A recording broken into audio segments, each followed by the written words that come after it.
Hi everyone, and welcome back to the Psychology PhD, a podcast developed by grad students right here in the Columbia University Psychology Department, where we discuss psych-focused graduate programs.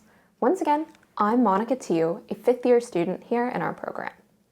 This season, we're discussing the process of applying to PhD programs in experimental psychology. So far, over the course of the first 3 episodes, we've talked about what the Psychology PhD entails, how to prepare for your PhD application, and the purpose and structure of CVs and resumes. If you're just jumping in here, we do recommend that you go and check out those previous episodes, and they are linked in the show notes for easy access. Now, it's time to jump into our topics for today's episode: research experience and recommendation letters. As we mentioned several times in earlier episodes, academic research experience is crucial for admission to an experimental psychology PhD program. Depending on where you are right now in the application process, you might be curious about what qualifies as academic research experience and how you can obtain it. And naturally, you might also be wondering about how to acquire recommendation letters that are suitable for a psychology PhD application. So, in this episode, we'll discuss the following topics: what research experience looks like for the field of experimental psychology, undergraduate versus postbac versus master's level research, how to obtain a research position, and finally, how to request letters of recommendation. At first glance, the term research experience might be a little daunting if you don't have any yet. Fortunately, there are many ways that you can help out in a lab and contribute to science, even if you have never set foot in a lab before. Typically, entry-level research opportunities allow you to do just that. In such a role, you'll gain hands-on experience with conducting experiments, and after spending some time in the lab, you may even learn more advanced skills like analyzing data and conducting literature reviews. In addition, research experience is a great way, and I think one of the best ways, to discover and develop your own research interests in preparation for graduate school. In fact, the plethora of skills and knowledge that you can obtain during your time in a lab is precisely why it's so important for a psychology PhD application. Professors want to know that you have a rough idea of what research in the field looks like and that you'll have picked up important skills that will be essential to your own success as a graduate student. In our field, an entry-level research position is often referred to as a research assistant job, or an RA job for short. Now, let's talk a bit about what the typical RA experience looks like. Before we do so, however, I think it's important that we briefly go over the organizational structure of a lab. In our field, labs are led by usually one, sometimes more, principal investigators, or PIs.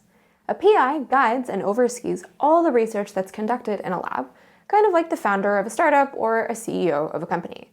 PIs are usually faculty members at a university and hold the academic title of professor. In addition to the PI, and of course, graduate students, like in the programs that you're probably applying to, labs usually have postdoctoral researchers who've recently completed their PhD training.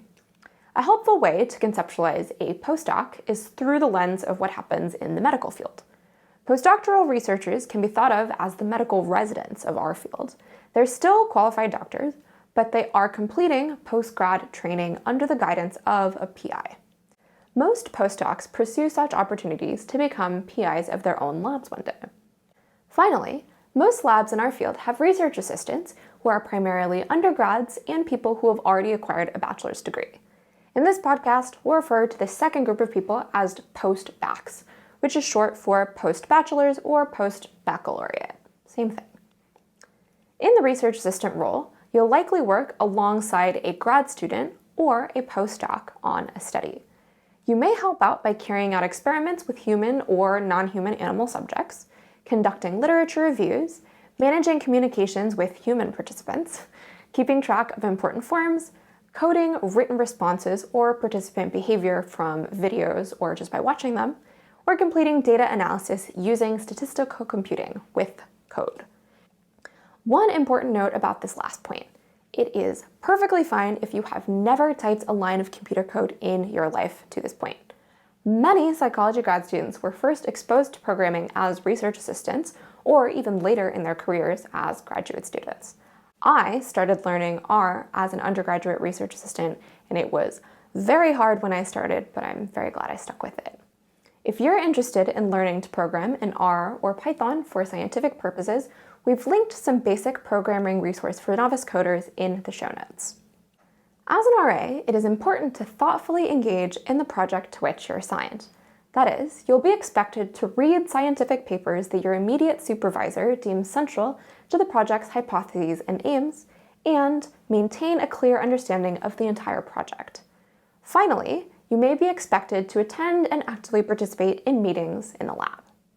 The responsibilities we've covered so far are both central to a research position at the undergraduate and postbac levels. However, there are some additional duties that might come with a postbac research position. If you are hired as a lab manager, this role might also include administrative tasks like coordinating lab activities, maintaining research protocols, and monitoring undergraduate research assistants. Now that we've gone through what a typical research experience looks like, we'll chat a bit about the different types of research positions that exist. Undergraduate research positions and many postbac research positions tend to be unpaid. However, some institutions may allow you to participate in research for course credit or as part of completing an honors thesis. These unpaid research positions are usually part-time. That is about 8 to 15 hours a week, depending on the position, and your schedule will be determined by you and your immediate research supervisor, be it a postdoc, a graduate student, or directly with the PI. The minimum length of a typical unpaid research position is 1 academic term. With that being said, graduate and postdoc researchers often prefer to work with undergraduates and postbacs who are interested in staying in the position for a year or more because of the length of training that's required to be able to meaningfully assist in a project. For undergraduate students who are interested in earning some money as research assistants, there are a number of paid summer research opportunities available.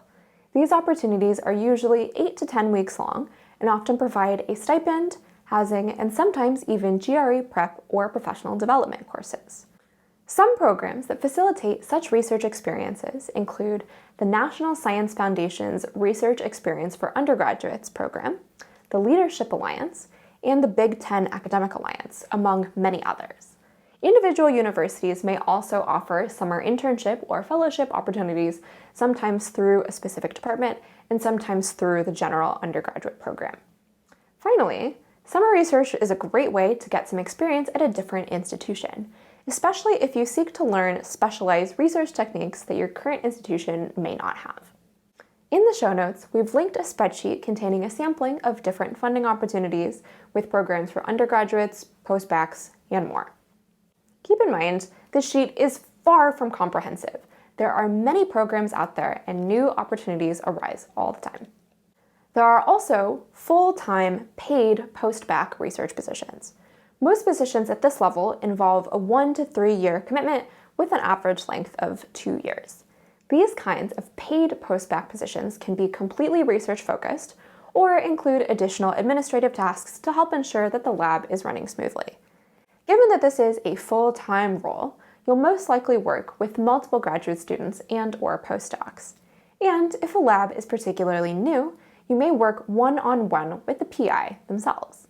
Regardless of the stage that the lab is in, postbac research assistants often have a unique opportunity to build a relationship with a faculty-level researcher. PIs are often quite invested in the research journey of their postbac assistants. As a result, many PIs will have multiple one-on-one meetings with their postbac RAs to review the progress and discuss the next steps in their careers. Like we mentioned in episode 1, many students do not complete a master's degree before applying to PhD programs. However, for those with a reason to invest in a master's program in psychology, they'll most likely complete research as part of their master's thesis. And depending on the institution, most likely they'll be expected to present their research in the form of a talk or an oral defense at the culmination of that thesis. Although this experience might be nerve-wracking for some, this experience can only help to develop students' ability to communicate their research effectively, which is a critical skill for a career in research. Regardless of where you currently are in your academic career, a good first step towards securing a research role is to, do some research in advance. Research labs at an academic institution will often have websites that provide more information about the lab's focus, along with a list of publications featuring the lab's work. The best way to narrow down which research topics excite you the most is to read a paper or two from each lab. This will give you a better sense of the types of research questions that the lab is asking, the sorts of techniques that they use to answer those questions, and the subject population that is human or non-human animals that they primarily work with. When determining which research papers you should read from that list of publications, we recommend that you stick to key theoretical or empirical papers from that lab. For example, papers where an important theory was first introduced, as well as recent papers that have published ideally within the last 5 years. Sometimes it can be hard to figure out which papers are the key papers. One helpful approach is to look at how many times a paper has been cited by other researchers in their work. This information should be listed for a paper if you do a search for the paper's title on a website like Google Scholar. And while citation count is definitely not a perfect indicator of a paper's quality or importance, a paper that's been cited a lot has clearly been read by many other people in the field and has therefore contributed to how that topic is thought about by others. Importantly, it is totally okay if you don't understand everything that you read in a research paper. After all, you're a scientist in training, and reading research papers effectively and quickly comes with lots of experience. For now, it's important to try to get the big picture takeaways of the paper, understand the findings as best you can, and keep track of questions you might have while reading. Don't be afraid to summarize key points of the paper by taking down some quick notes if you need to. Reading through the abstract thoroughly, where the authors themselves have summarized the most important points of the paper, is a great starting point. Finally, remember to be flexible. There is a chance that you might not identify labs with research that falls perfectly in line with your interests. That's totally normal. Your ultimate goal should be identifying experimental psychology labs that are doing research that you find interesting, even if it isn't the exact topic that you might want to pursue years down the line.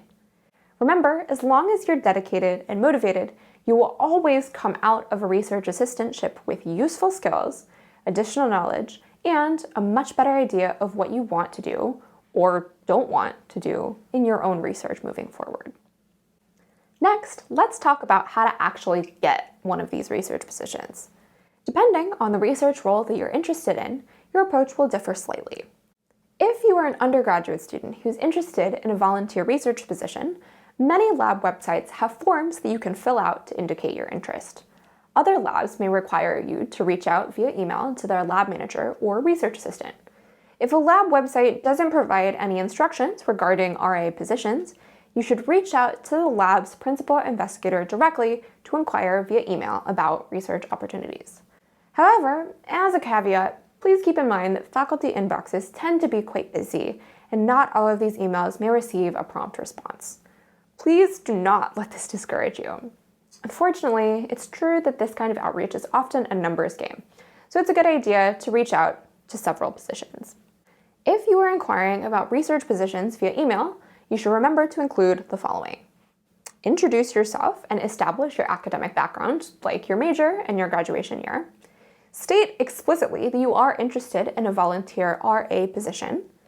Establish your current research interests, and describe the aspects of that lab's ongoing research that specifically interest you, and finally, ask for a meeting for further discussion.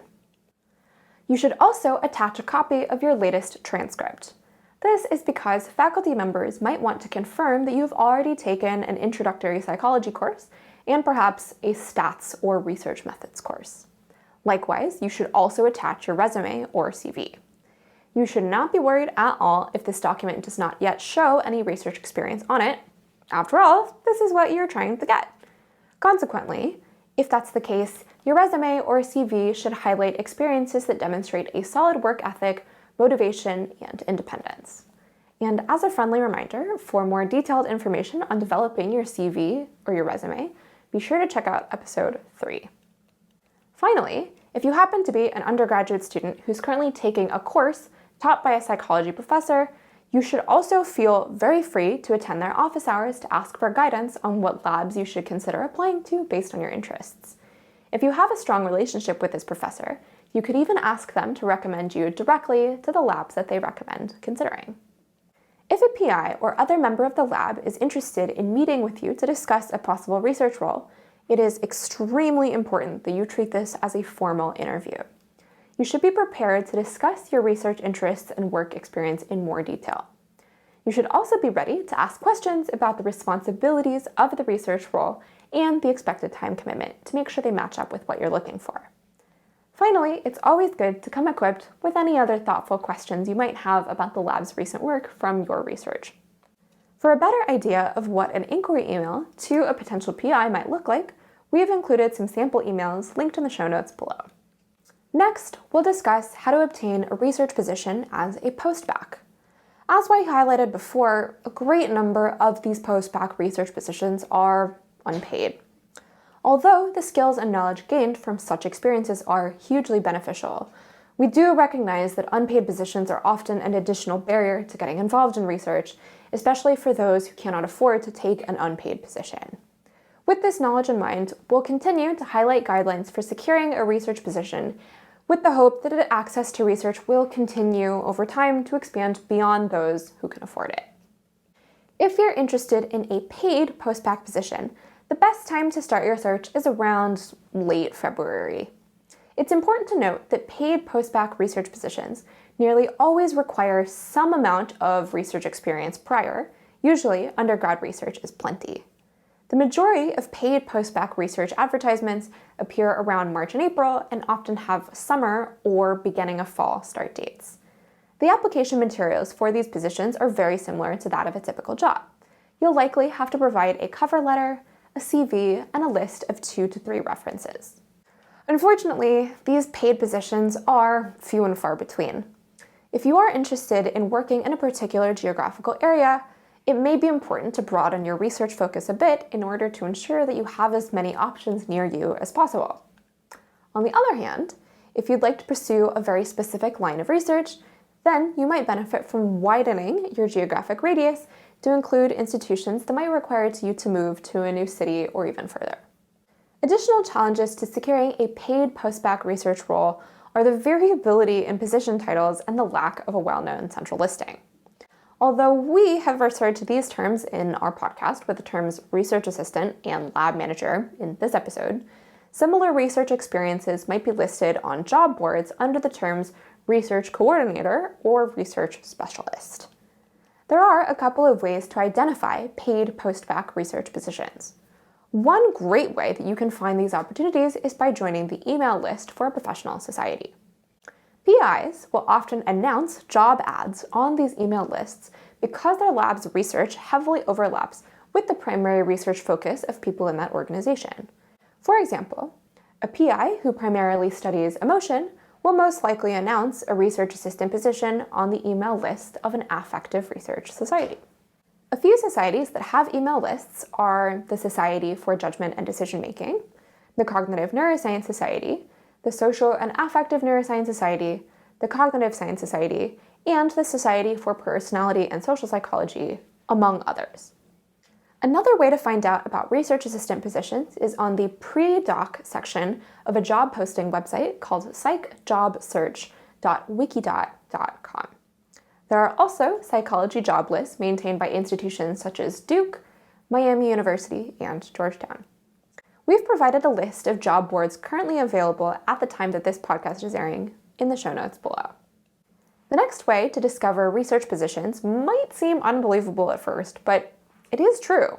You can find out about open positions in real time through Twitter. Many PIs and lab Twitter accounts will tweet about open positions, which other investigators and academics will then retweet. As a result, figuring out which labs are hiring is pretty straightforward if you have a Twitter account. All you have to do is follow the accounts of investigators and labs whose research interests align with yours, and you might see a relevant job posting come down your timeline. Finally, word of mouth never hurts. If you're actively seeking a paid research position, you can ask your classmates or your lab mates to keep an eye out for you if they have the time. If you also have a close faculty mentor from your time as an undergrad, you can also tell them that you're interested in these kinds of paid positions and ask if they'd be willing to forward any job postings to you that they might receive. It is not uncommon for faculty to get personalized emails from colleagues at other institutions who are recruiting for one of these available positions. And while these jobs may also be posted in more formal channels, like the job boards or society newsletters that we mentioned before, it never hurts to leverage your network if you can. If you have already graduated undergrad without research experience, it is completely fine. Many people begin their research after undergrad and successfully matriculate to graduate school following their time as research assistants.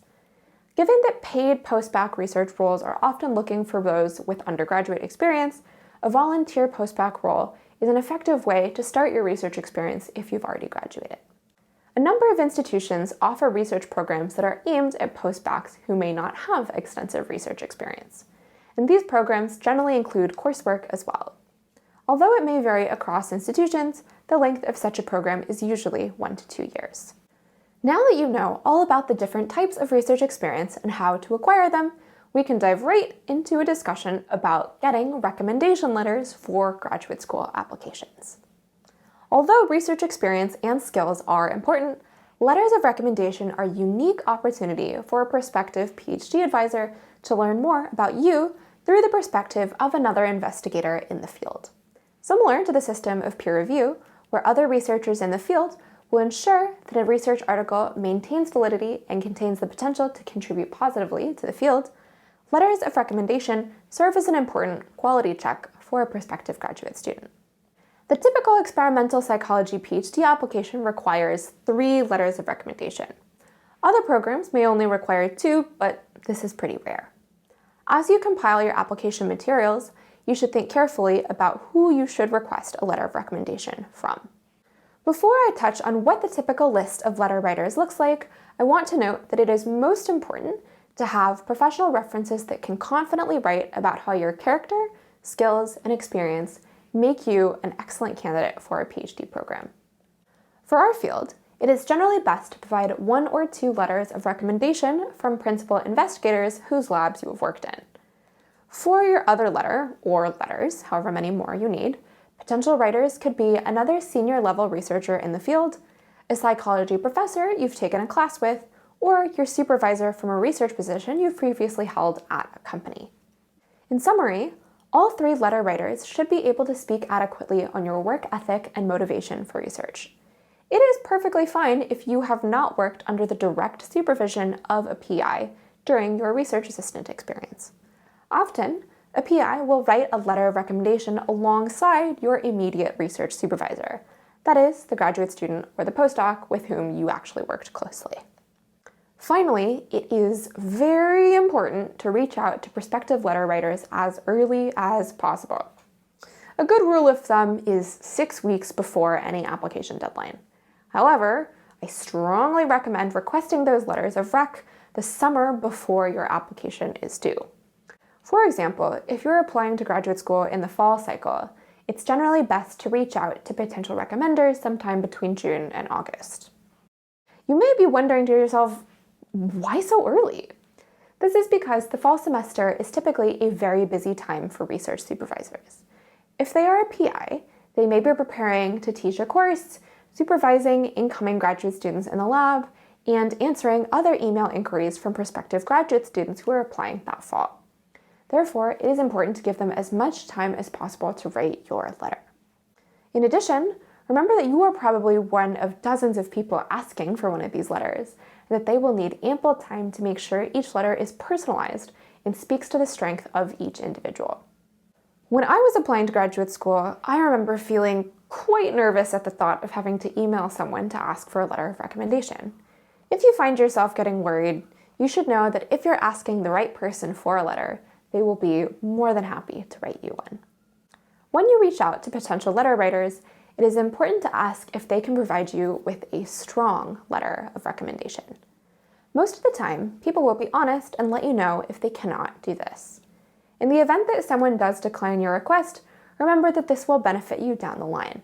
It is better to have a strong letter than a weak letter that will negatively impact your application package. If you request a letter of recommendation via email It always helps to request a time to meet in person or virtually, especially if you haven't spoken to your recommender recently, like if you're asking a professor whose class you took some time ago.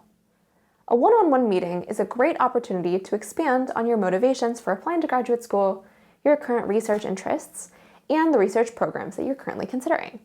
And if your letter writer is in the field, they can provide great insight about the labs that you might be interested in applying to, or highlight labs that you would not have known about otherwise. Along with your request, you should provide a prospective letter writer with a few additional items. A CV, the latest draft of your personal statement that you plan to submit with your applications, a list of institutions and specific programs to which you'll be applying, and their deadlines. This list should also include the names of PIs that you're interested in working with at those places. And finally, a summary of the classes that you took and grades you received for courses that you may have taken with your letter writer if they are a professor of yours. It's also important to keep your email straightforward and concise. You want to make it as easy as possible for them to respond, especially if you're emailing a professor. And if you'd like to see specific examples of recommendation request emails, we've linked some below in the show notes. Once you finalize who your letter writers are, make sure that you follow up with them as the deadline approaches. It's a good idea to let your recommenders know when you have submitted your application.